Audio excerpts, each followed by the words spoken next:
7:02, I call a meeting to order. Mr. Hunterman, would you please lead us in the Pledge of Allegiance?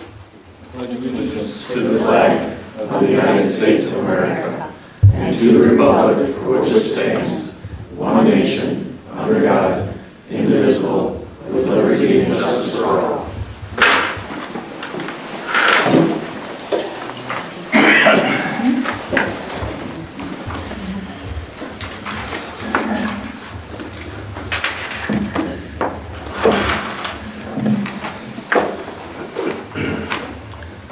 Show all board members are present.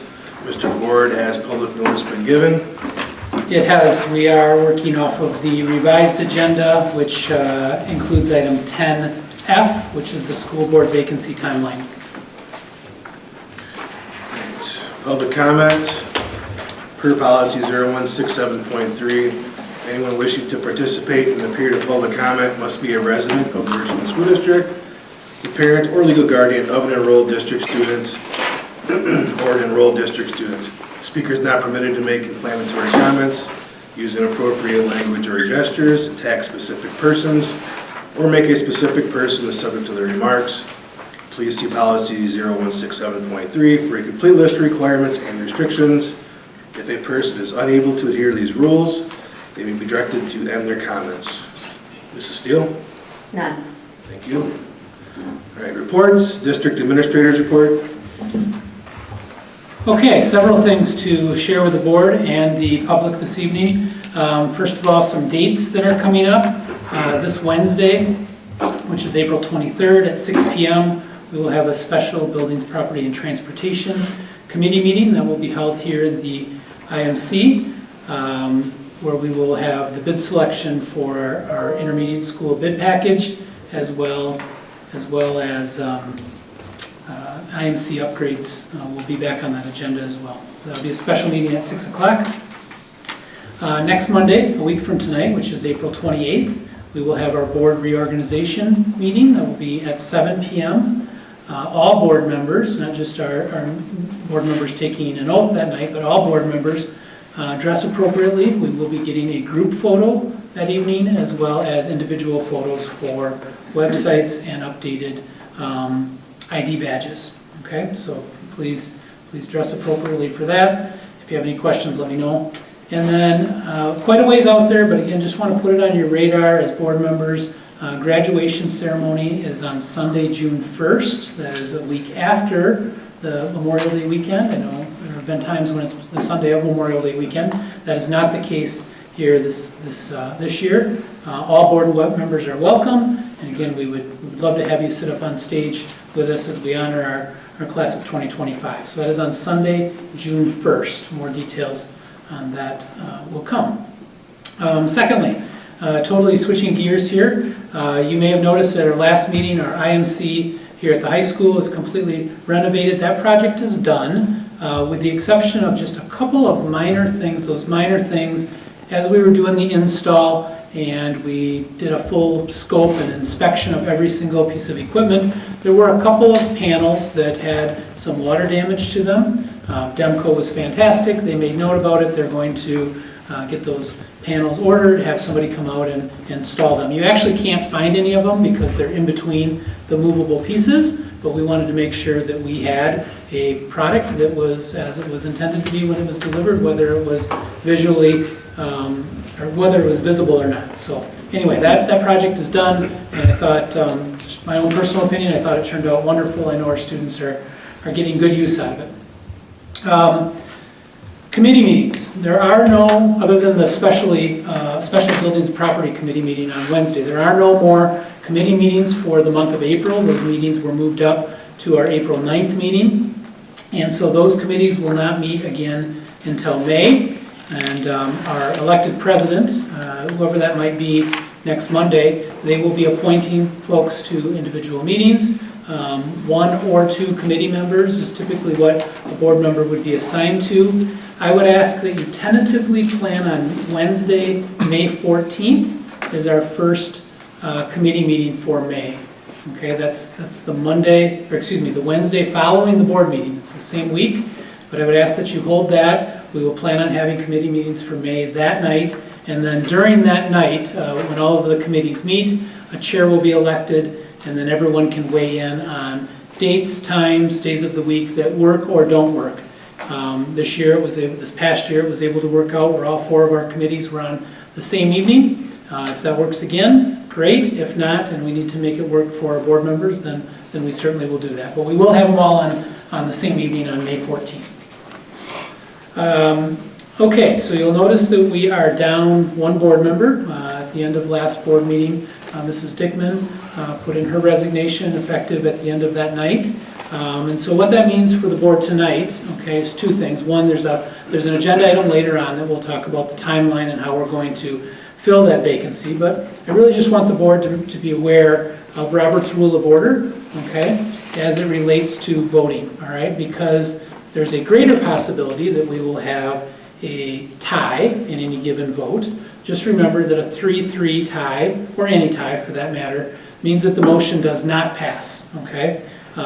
However, it's also certainly within the board's purview to make another motion within that same agenda item. There's nothing that says you're limited to 1 motion for an agenda item if something doesn't pass. So if the first motion is a 3-3 tie, that doesn't pass, somebody else or somebody makes a motion that is slightly different, you're welcome to do that, and that can proceed as intended, okay? Again, unlikely that it's going to happen tonight, but I'd rather have that on the forefront, which is why I'm bringing it up now, that a 3-3 is not a passage of the motion.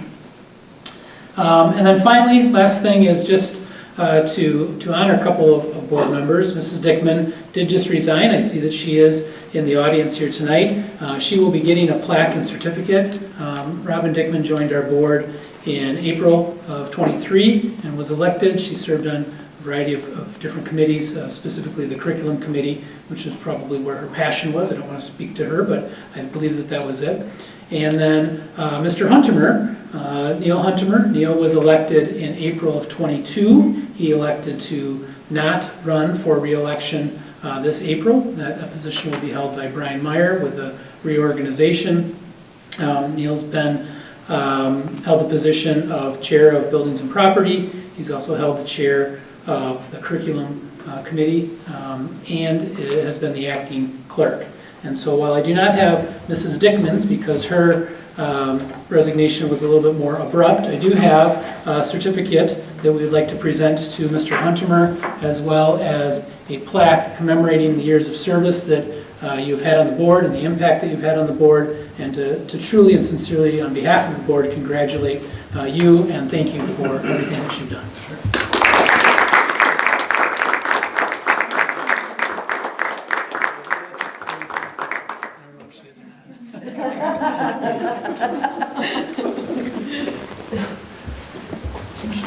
All right, so a little lengthier district administrator's report than normal, but I felt like those things all needed to be said. Are there any questions from the board regarding any of those topics?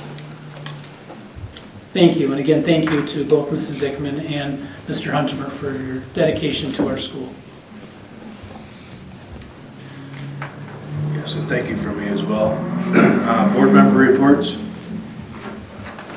Buildings, Property, Transportation met Wednesday, April 9th. We had quite a long agenda. First was referendum projects and updates. At the primary school, packing boxes had arrived. C-train storage containers were soon to arrive to allow all of the major reconstruction to not impact the supplies that they have. The job trailer is scheduled to arrive on 4/28, and then the site foreman will be there pretty steadily from that point on. As far as the high school goes, the design phase with Nexus is progressing.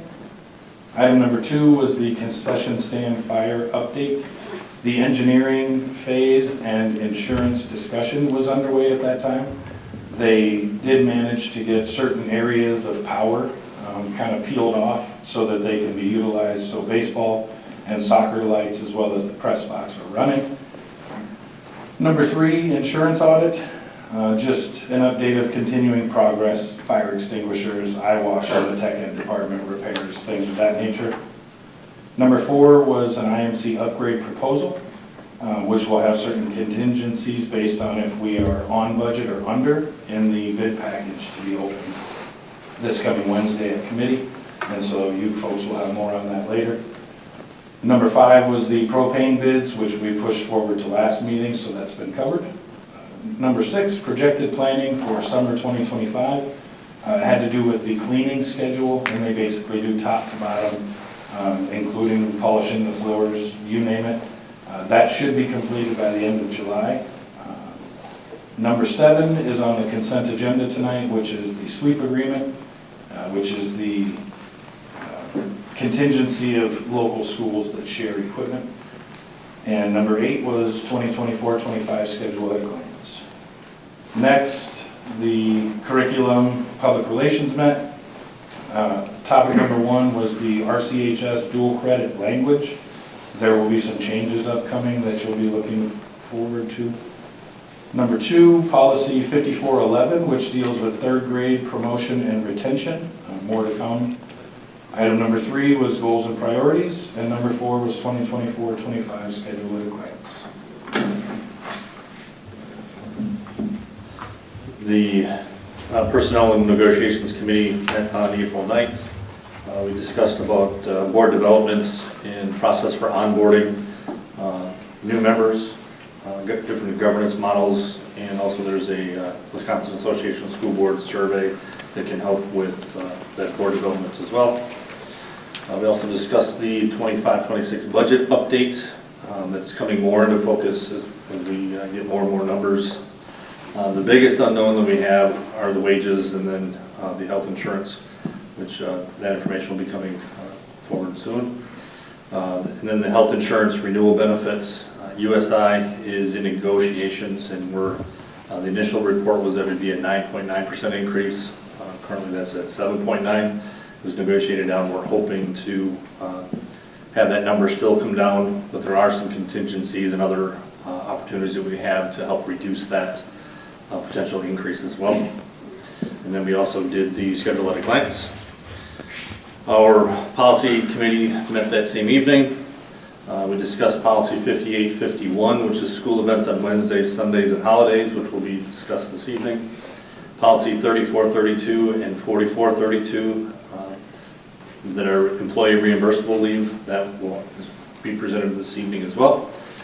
Policy 2464, advanced learning instruction, that is coming before us again this evening. Policy 8510 for wellness, that is coming tonight, and that really is just to align with policy that we've already approved, which is 8500 and 8501. And then we discussed the 25-26 student handbook revisions, which we dealt with last week at our board meeting, and looked at the 24-25 schedule at a glance as well. And then just this evening, we had the Richland School District Foundation meeting that everything is pretty much geared towards scholarship night, which is the awards night is at 6:30 on May 28th. Where those scholarship awards will be presented to the recipients.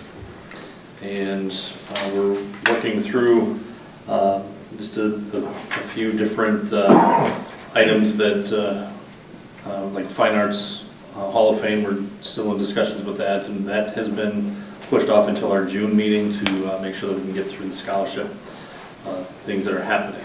And they were in the process, when I came over here, of awarding those scholarships and going through all the applications for those. Thank you.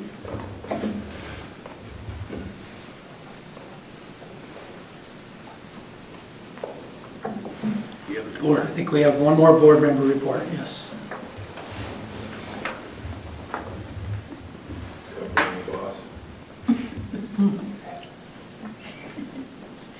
Good evening, fellow board members, admin team, WRCO, the Richland, the cameraman for Benjamin Kelch's YouTube page, and the residents of Richland County. Thank you for the opportunity to address you all this evening. It's been suggested that when I speak, I must get paid by the word. So apologies ahead of time, but this is my last night with a microphone, and I'm working voluntary overtime.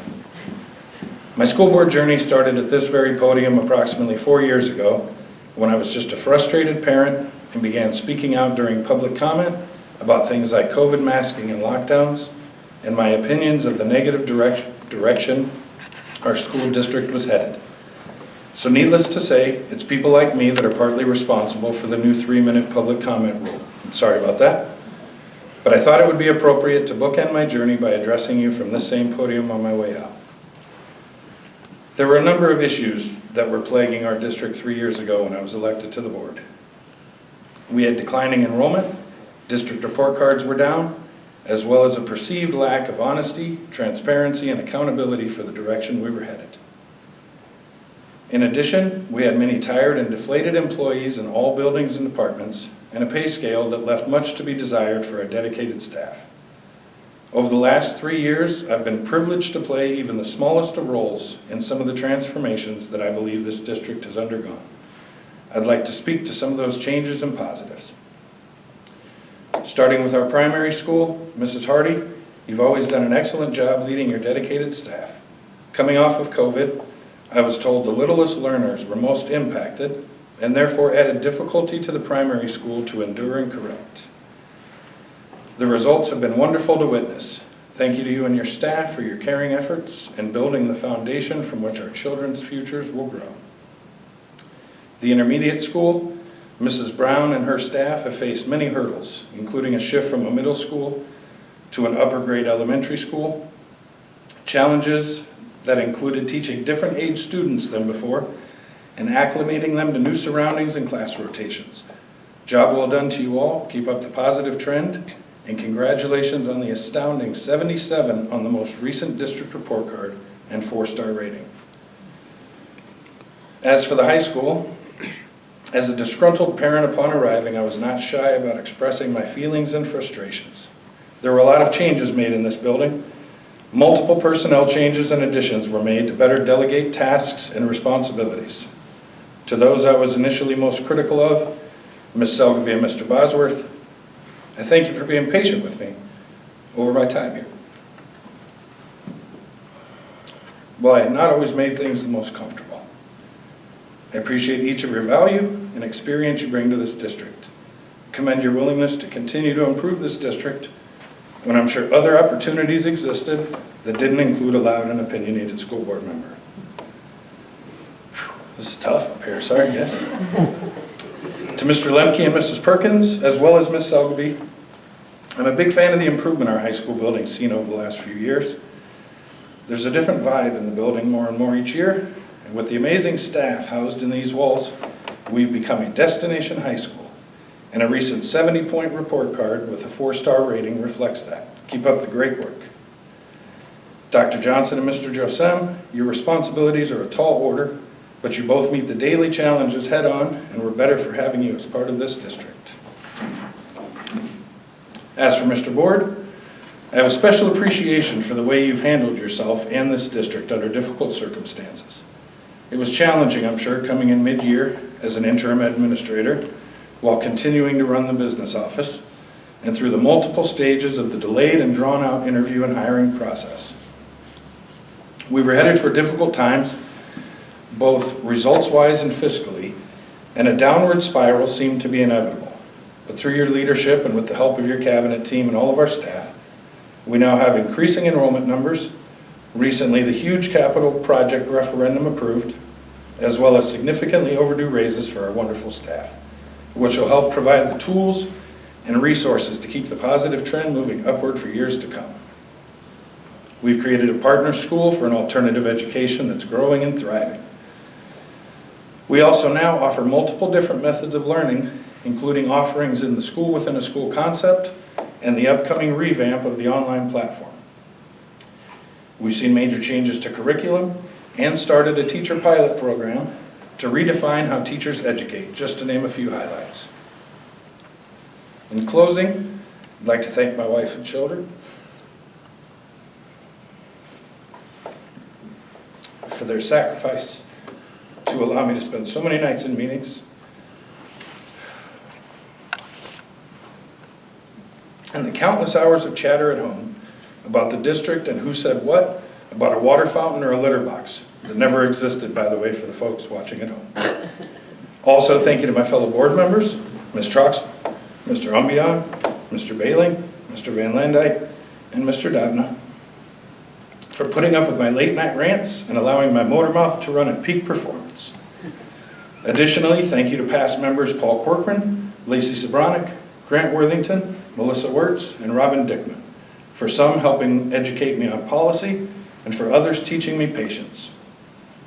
Thank you to the Richland voters for entrusting me with this responsibility. It's been an honor and a privilege to serve, and I hope to have made a positive contribution to this district and our community. Thank you.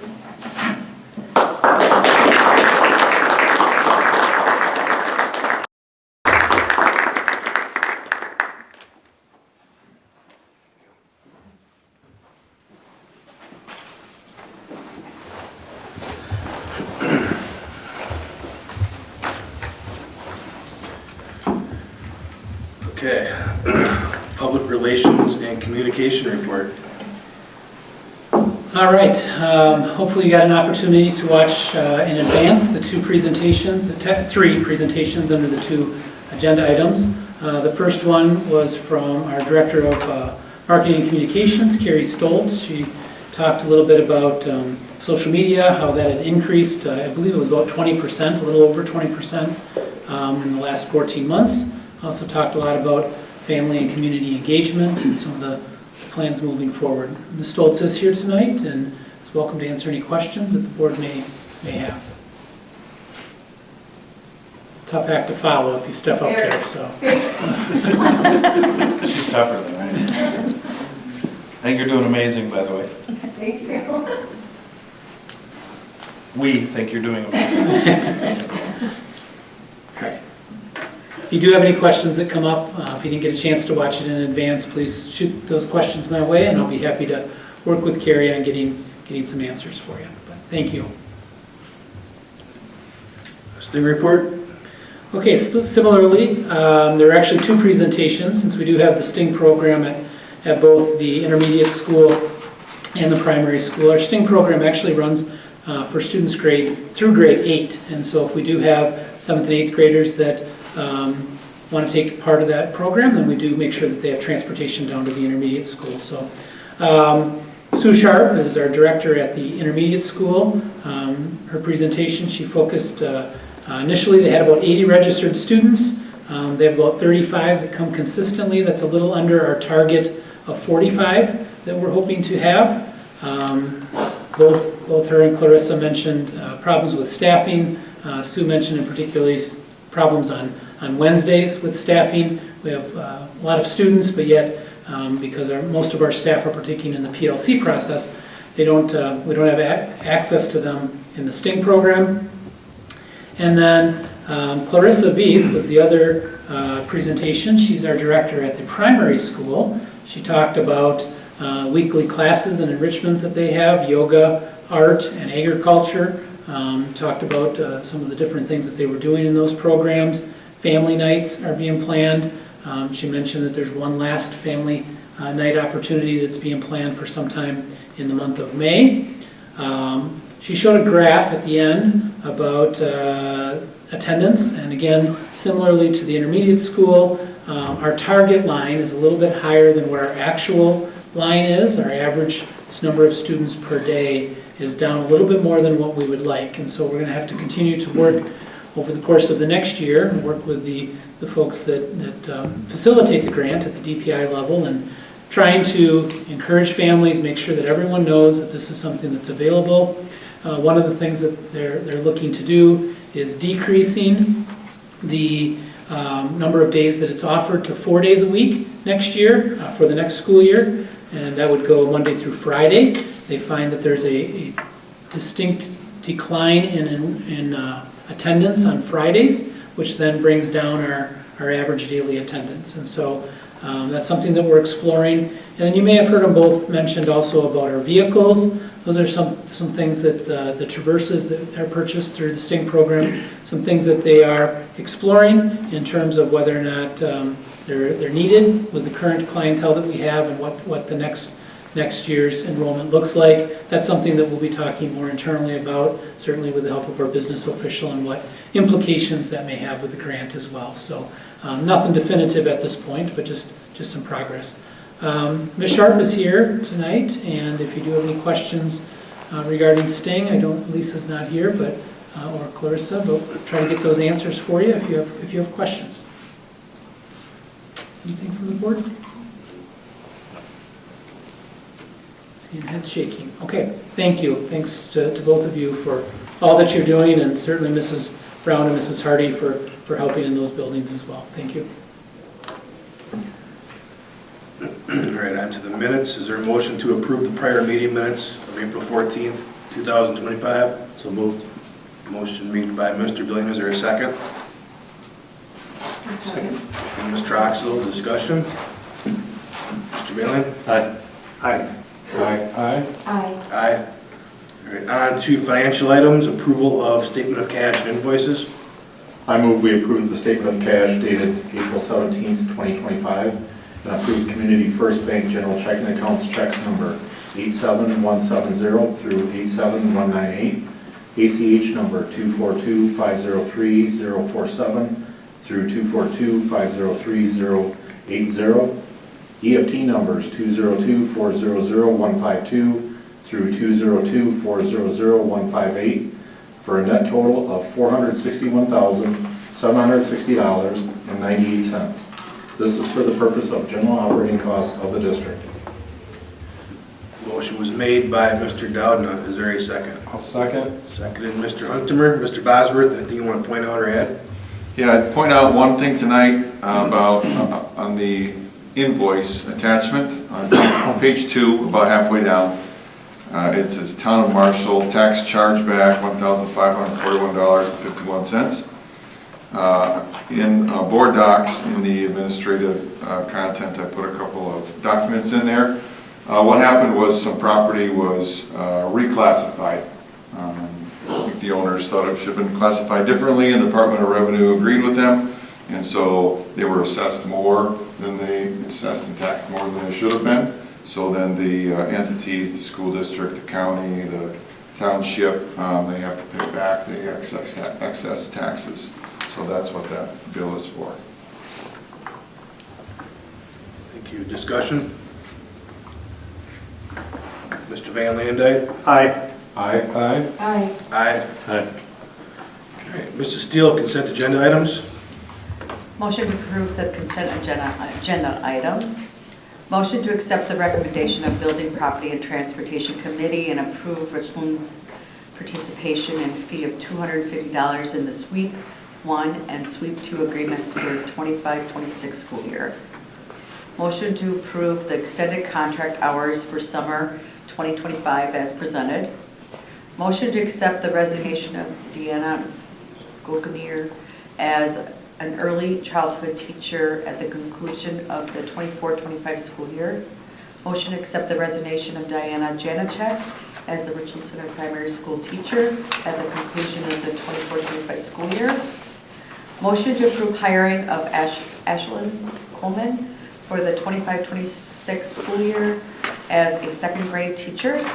And a motion to approve the hiring of Allison Wilson for the 25-26 school year for a second grade teacher. And that is it. Thank you. Is there a motion to approve consent agenda items? I'll make that. Motion made by Mr. Huntemer. Is there a second? I'll second.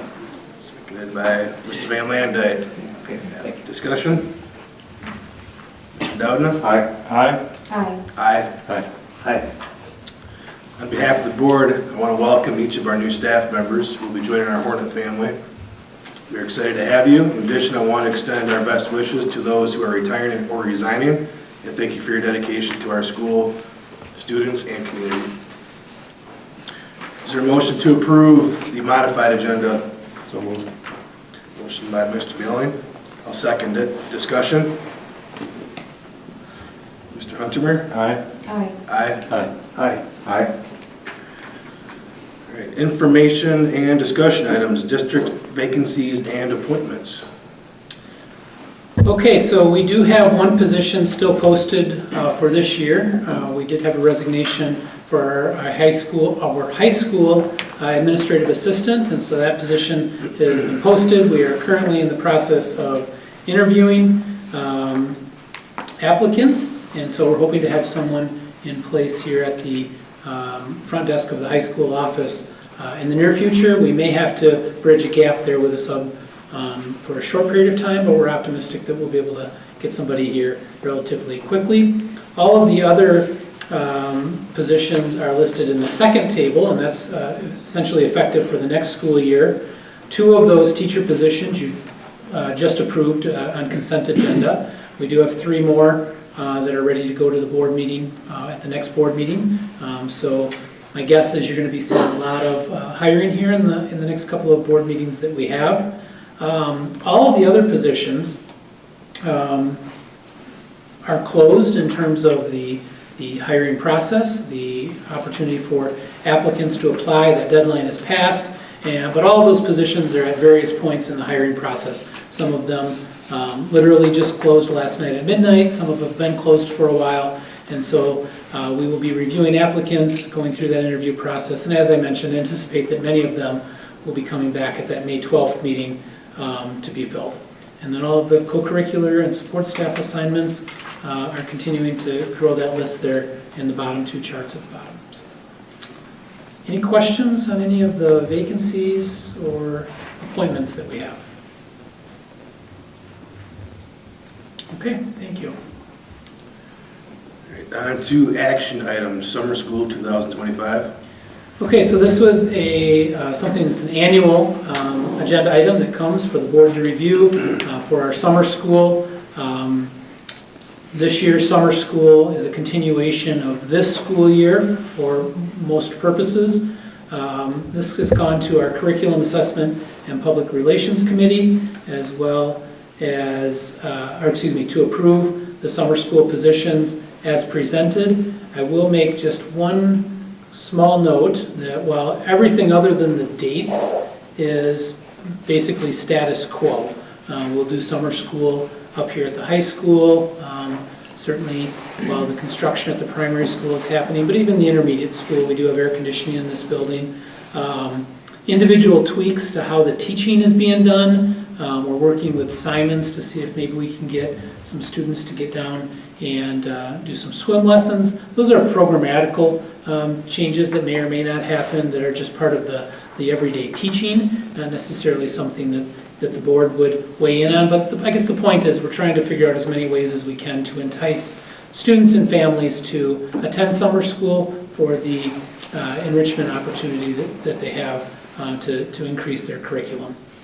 And then one small little note here, the curriculum, when you saw this memo, high school band, 7th and 8th, was for 226 hours for 9th through 12th graders and 200 hours at 7th and 8th graders for a total of 426. That number should have actually been 260 and 200. It's the same number we've used now for the last 4 years. So it's been reflected in this memo. I just want to make sure that it's slightly different than what you saw at the committee level, but is 100% in line with what has happened in the last 3 years for sure. I believe this is the 4th year, essentially since the consolidation of buildings. So, any questions from the board or anything from the curriculum committee that they would like to add? And of course, Dr. Johnson is here to answer any specific questions as well. Thank you. Is there a motion to accept the recommendation from the Curriculum Assessment and Public Relations Committee to approve the 2025 summer school positions as presented? I'll make that motion. Motion made by Ms. Troxel. Is there a second? I'll second.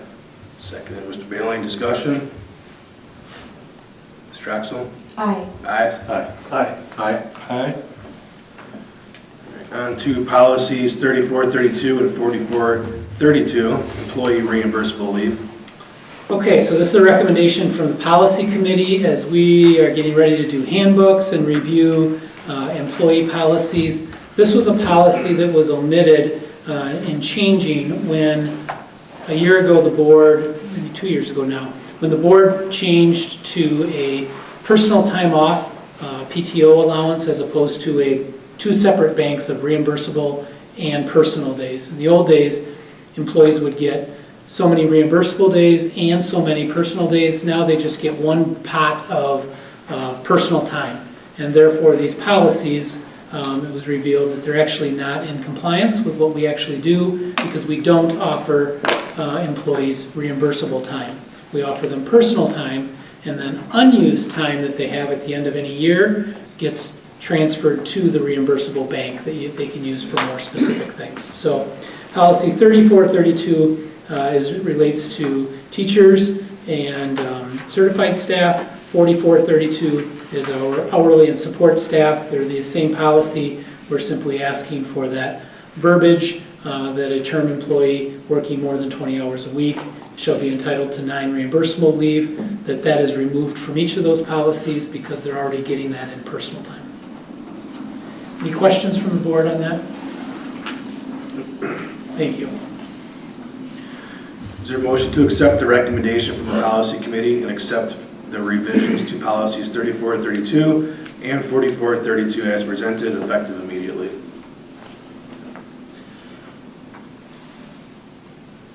I'll make, Motion made by Mr. Huntemer. Is there a second? I'll second. Second, Ms. Troxel. Discussion? Aye. Aye. Aye. aye? Aye. All right, on to policy 5851, school events on Wednesdays, Sundays, and holidays. Okay, so this is a policy that the district, it's a local policy that we have. This is not something that's part of Neola's package. This is our flavor as it relates to this sort of thing. The curriculum committee had asked that the policy committee review this. And it actually went to the policy committee twice, got kicked back to the curriculum for more information. And it was essentially deemed that curriculum committee, I'm speaking generally here, didn't necessarily feel like it was a great public look if we had a set of policies, yet every time something came up, we were waiving our own set of rules. And so curriculum worked on revising that policy, and they're essentially adding, and you can see the summary there in the bullet points, adding some wording in there to allow the approval from the district administrator. However, having the caveat of 2 things. One, that the district administrator can only do that up to 12 times a year, okay, to make sure that there's limits in place for it. And the policy committee then also wanted the wording in there to make sure that the district administrator informed the board at the next regularly scheduled meeting, very similar to the way we would do technical corrections. If this was something that I approved, event X, Y, and Z, they're going to a Brewer game, they're not going to be back until 8 o'clock on a Wednesday, I approve that. At the next board meeting, I would make sure that the board was aware of that and was informed of that, and then that would count towards one of the 12. So that's the general essence, but again, members from both committees are here. If you have anything else to add or input that I may have forgotten or did not state accurately.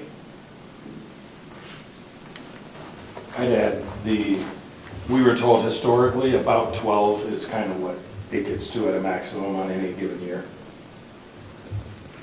That's fair. This does come at the recommendation of both the Curriculum Assessment, Public Relations Committee, as well as the Policy Committee. Is there a motion to accept the recommendations from the curriculum and policy committees and accept the revisions to policy 5851 as presented, effective immediately? I'd like to. Go ahead. I'll second. I'd like to make the motion. Motion by Mr. Huntsman, seconded by Mr. Van Landa, I assume? Yes. Okay. Discussion. Mr. Billion? Aye. Aye. Aye. Aye. Aye. Aye. All right, policy 8510, wellness. Okay, so you may or may not remember, but in the fall, we had some revisions to our policy 8500 and 8500-01.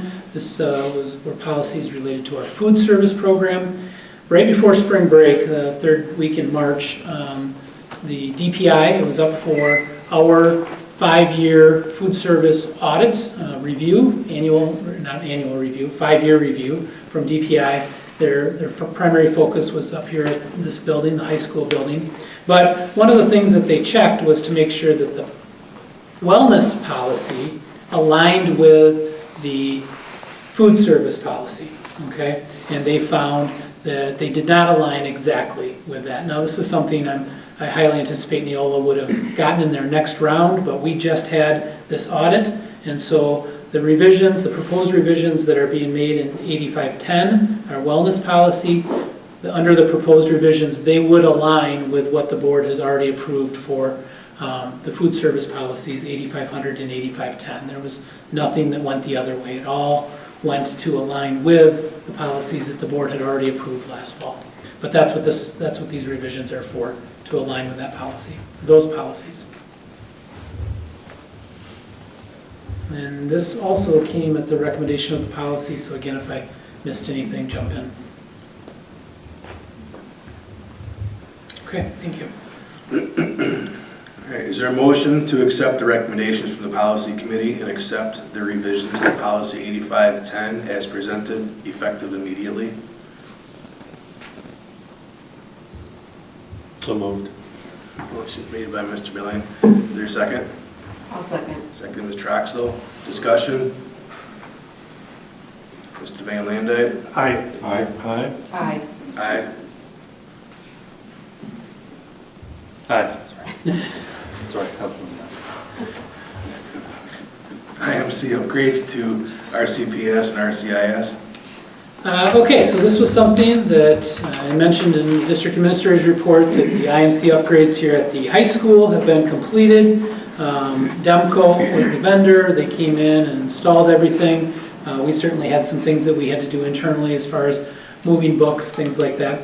It was asked at that time, is this something that we can get, at least bids and proposals for the other buildings, okay? And so that process happened. It was put on hold a little bit because we needed to, or it was suggested that let's wait and see what happens here. Let's wait to see what kind of a process this looked like, and working with Demco, what the finished product looked like. And so as this started to come together, these proposals were then brought back to the curriculum committee and the Buildings, Property, and Transportation Committee. Nexus helped facilitate the bid process using the scope that we had gotten from Demco. You'll see the three vendors that were listed in there. These were the same that were presented to the committees.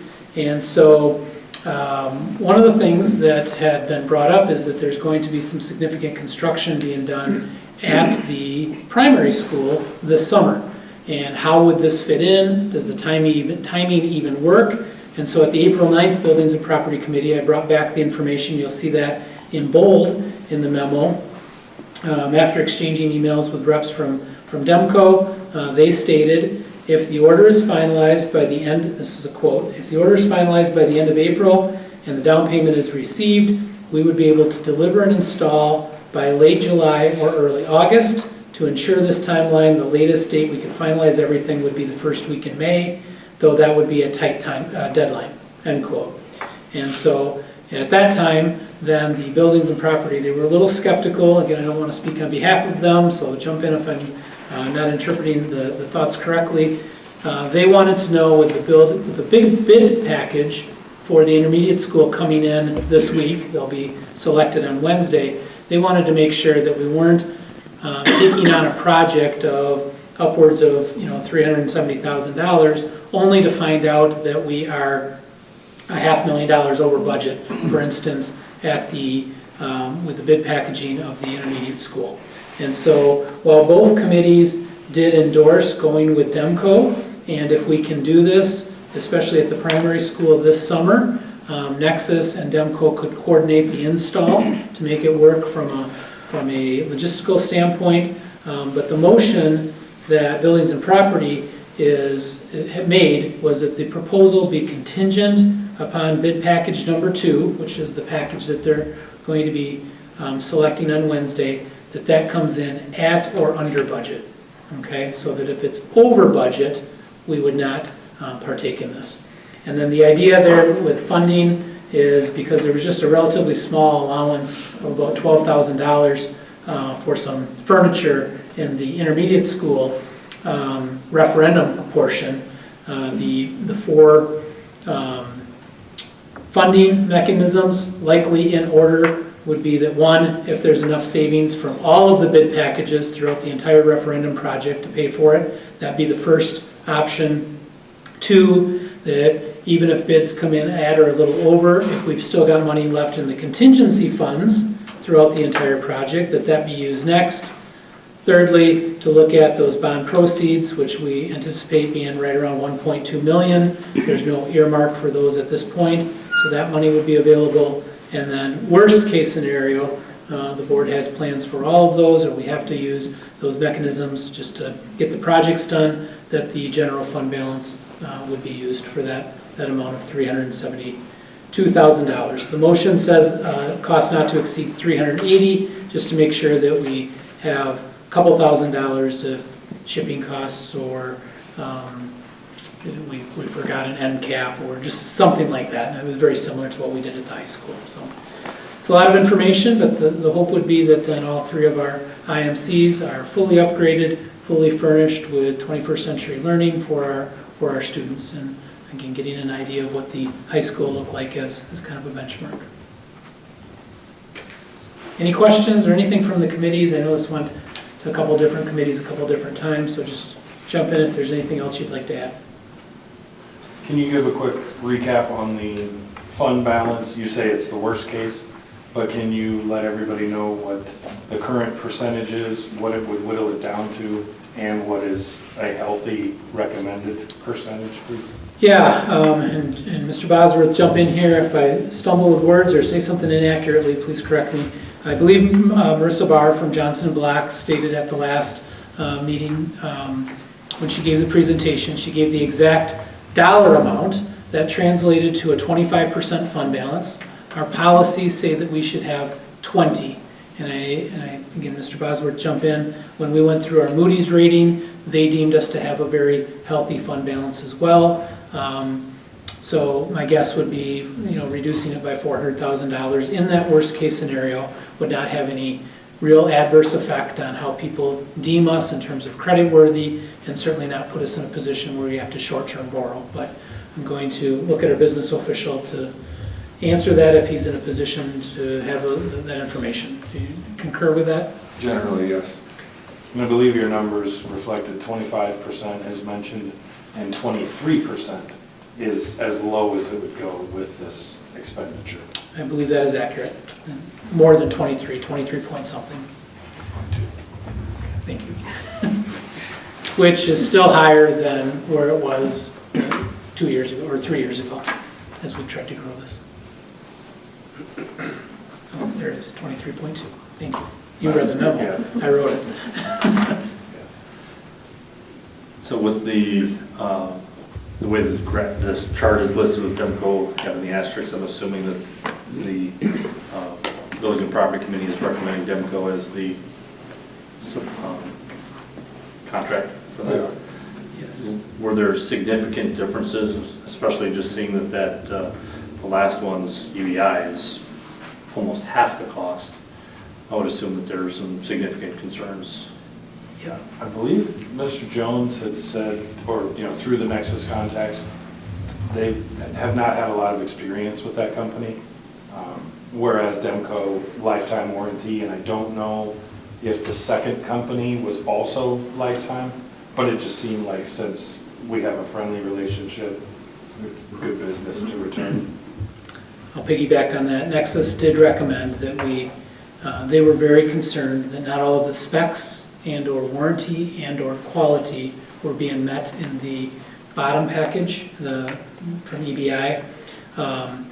The Atmosphere, they said they have a good product. They did not think it was quite as good as Demco, but it certainly was in line with Demco product. But they gave a discount for delivering both of them at the same time, and that poses another set of logistics for us given the way our construction project is being done. Demco knew that in advance, so they did not give a discount. So by the time you add splitting this up into two different shipments, it's likely going to be within just a few dollars. Thank you. Yep. And I completely agree with you, Mr. Huntermer, that staying with one company for all three buildings makes complete sense. Brady got to choose the color. Good. You know that last night. No, but I will add that Demco does have the best warranty too, They do. out of the three. All right, with that then, is there a motion to accept the recommendation from both the Curriculum Committee and Buildings and Property and Transportation Committee and approve the IMC upgrade bid pack from Demco for RCPS and RCIS at a cost not to exceed $380,000, contingent upon bid package number 2, RCIS, coming in at or under budget? So moved. Motion made by Mr. Billion. Is there a second? Second. Second, Mr. Van Landijk. Discussion? Mr. Doudna? Aye. Aye. Aye. Aye. Aye. Aye. All right, and 10F is part of the revised agenda, school board vacancy. Okay, so our policy, as well as state law, our policy is aligned with state statutes, are very clear on how we fill a vacancy that occurs midterm when they're not up for an election. If that vacancy occurs during a certain window, it actually goes to election, and if it's not in that window, then it goes by appointment until the next election, okay? And so we're in the latter part. There's not an election coming up here, and so our policy, I've copied and pasted the filling a board vacancy in there, letters A through I, and then attached a proposed timeline for that. So we had the resignation that occurred on April 14th. This is Mrs. Dickman's resignation, by the way. Resignation from Mrs. Dickman on the 14th. Our proposal is that we would advertise that in the Richland Observer and social media starting this Thursday, and run that for 3 weeks. Just for comparison, the last time we had a board member resign in the midterm, we ran it for 2 weeks. I think the timeline allows us to do it for 3, so I'm suggesting that we do that.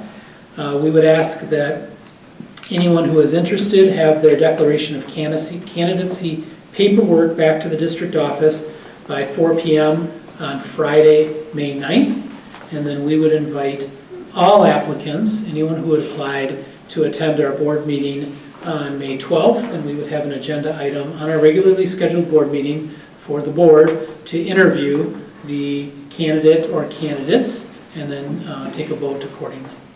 And so again, that's the general, that follows our policy and follows a timeline that we've done in the past. However, we do have an extra week in there, so we might as well, my suggestion would be that we run it in the Observer and in social media for that extra week as well. Because there isn't a second regularly scheduled board meeting in May, because the fourth Monday falls on Memorial Day, that's why I'm suggesting this timeline. State statutes say we have 60 days to fill it, and that is June 14th. Okay, and so that would, I believe that's the night. Actually, we would have one meeting in June, but we'd be cutting it really, really tight if we needed to. This way, again, my thought is if we don't have anybody, okay, then it gives us another almost a month to make one more pitch at letting people know that it's open. And if we do have candidates, why not get them representing our board sooner rather than later? But again, open for discussion, open for, well, maybe not open for discussion yet, but certainly open for questions. And then I would be looking for a recommendation to approve that timeline.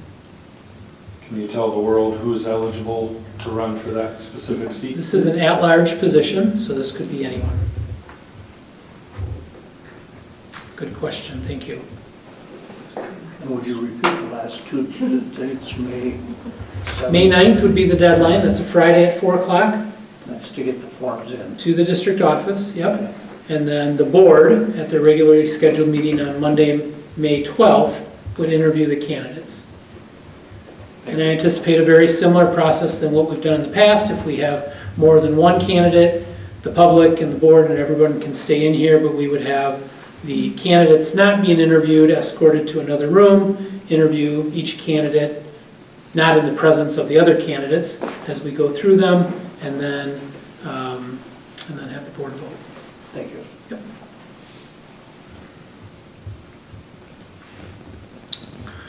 All right. Is there a motion to approve the timeline for the appointment of a candidate to fill the vacant Area 4 at-large seat on the board as presented? I'll make that motion. Motion made by Ms. Troxel. Is there a second? I'll second it. Discussion? Mr. Hunterman? Aye. Aye. Aye. Aye. Aye. Aye. Okay, so we will get that in the paper ASAP and on social media as soon as possible as well. And we'll collect the candidates in the district office. If they have any questions, they can contact myself, Laura Steele in the district office, or if they have any questions about general board member responsibilities, I'm sure any of you would be welcome to answer any of those questions. So, thank you. I'll make the motion to postpone moving into closed and adjourn the meeting. Is there a second? I'll second. Second, Mr. Bailey, discussion. Ms. Troxel? Aye. Aye. Aye. Aye. Aye. Thank you.